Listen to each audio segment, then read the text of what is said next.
मुख्यमंत्री नीतीश कुमार ने 7 निश्चय पार्ट 2 के अंतर्गत सबके लिए अतिरिक्त स्वास्थ्य सुविधा के तहत बाल हृदय योजना का शुभारंभ किया। इस अवसर पर माननीय शिक्षा मंत्री श्री विजय कुमार चौधरी एवं स्वास्थ्य मंत्री मंगल पांडेय उपस्थित रहे।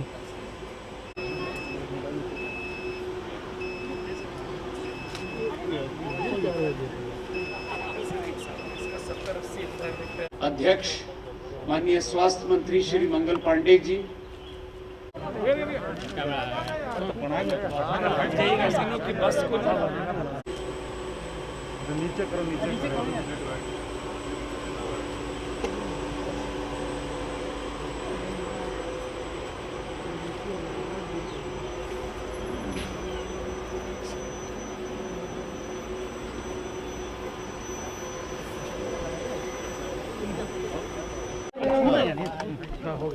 स्वास्थ्य विभाग को मैं विशेष तौर पर इस बात के लिए बधाई देता हूं।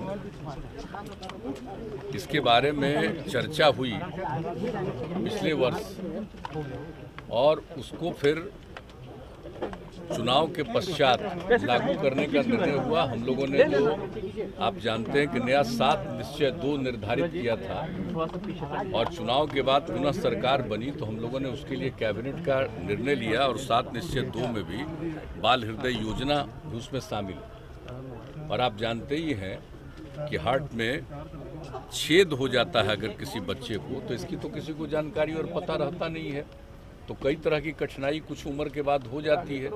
तो इन सब चीज़ों को ध्यान में रख करके स्वास्थ्य विभाग ने सोचा कि हम लोग इसके लिए उनकी जांच करेंगे, उनका इलाज कराएंगे।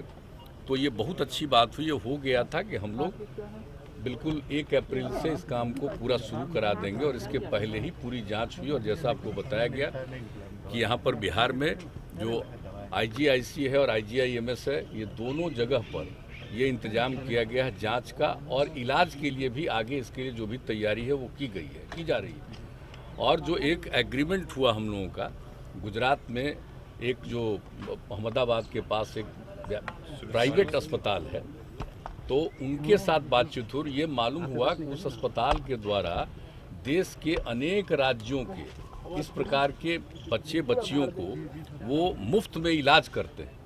तो उनके साथ हम लोगों की भी बातचीत हुई और यहाँ पर एक एग्रीमेंट हुआ, उन लोगों ने इसको स्वीकार किया। और आज उसी के बाद उन लोगों ने कुछ चिकित्सकों को और लोगों को भी भेजा। तो यहाँ पर बहुत अच्छी संख्या में बच्चे और बच्चियों का टेस्ट भी किया गया, दोनों में, IGIC में, IGIMS में। और टेस्ट करने के बाद जो तय हुआ कि ऐसे लोग पीड़ित हैं, इनको इलाज के लिए भेजा जाएगा, तो उसकी शुरुआत कर दी गई है।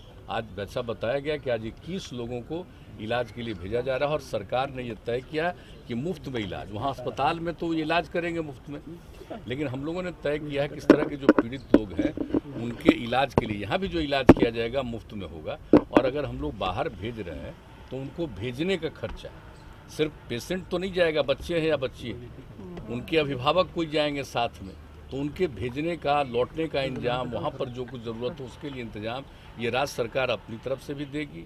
और वहाँ पर इलाज तो मुफ्त में होगा, तो पूरा सब इलाज करा करके लोग आएंगे। और जब आप भेजा जा रहा है तो पहली बार इलाज के बाद यहाँ पर लौटेंगे तो हमारे माननीय स्वास्थ्य मंत्री जी भी और सब लोग अधिकारियों के साथ बैठ करके आप लोगों को बुला करके उन बच्चों से भी बात करवाएंगे, ताकि इसके बाद कैसा अच्छा असर हुआ। अभी हम सबको देखे हैं, अभी हम सबको देखे, कोई कुछ एक आध तो बहुत कम उम्र का, कुछ की उम्र थी 4 साल 5 साल, एक आध 10 साल से भी ज़्यादा, तो इस तरह का भी देखा। तो ये बहुत बड़ी बात है, एक ऐसी बीमारी। और मैं बिल्कुल स्वास्थ्य मंत्री जी को बहुत ही बधाई देता हूँ कि जो काम इसके बारे में बात हो गई और हुआ कि इसको किया जाएगा, ये बहुत अच्छा विचार था। कि आप समझ जाते हैं कि हृदय में छेद, और ये किसी को तो मालूम रहता नहीं, बच्चा जन्म लेता है किसके हृदय में छेद, तो उसकी पूरी जांच करके और उसका इलाज करा दिया जाए ताकि वो जीवन भर ठीक ढंग से रहे। तो ये बहुत बड़ी बात है और इस योजना की शुरुआत करा दी गई राज्य सरकार के द्वारा, उनका सहयोग सब कुछ, और पूरे बिहार में ये काम हम लोग कराएंगे। और अभी तो बाहर जा रहा है, यहाँ पर भी इलाज होगा, इसके आगे और भी हम लोग देख करके अन्य जगहों पर करेंगे, ताकि ऐसे बच्चे बच्चियों का ठीक ढंग से इलाज हो सके। नवादा में मौत को लेकर सर शराब को पीने को लेकर के होली के दरमियान बहुत मौतें हुई हैं, खासकर नवादा अब ये जो कुछ भी हो रहा है इसके बारे में हमारे जो वरीय पदाधिकारी गण हैं हमने उनसे पूछा था, ये सब लोग जांच कर रहे हैं और यहाँ से भी कुछ लोग गए। वहाँ के अधिकारियों का कुछ कहना है, लेकिन फिर भी जो बात समाचार पत्रों में आ रही है, इसलिए आज से यहाँ की एक स्पेशल टीम गई है और एक एक चीज़ को देखेगी, एक एक चीज़ के बारे में पता लगाएगी और हर चीज़ पर जो जरूरी कार्रवाई है वो सब कार्रवाई। कल असम में जिस तरीके से ईवीएम मशीन पकड़े गए हैं बीजेपी कैंडिडेट की गाड़ी से, कुछ कहिएगा सर? भाई सब तो प्रशांत किशोर को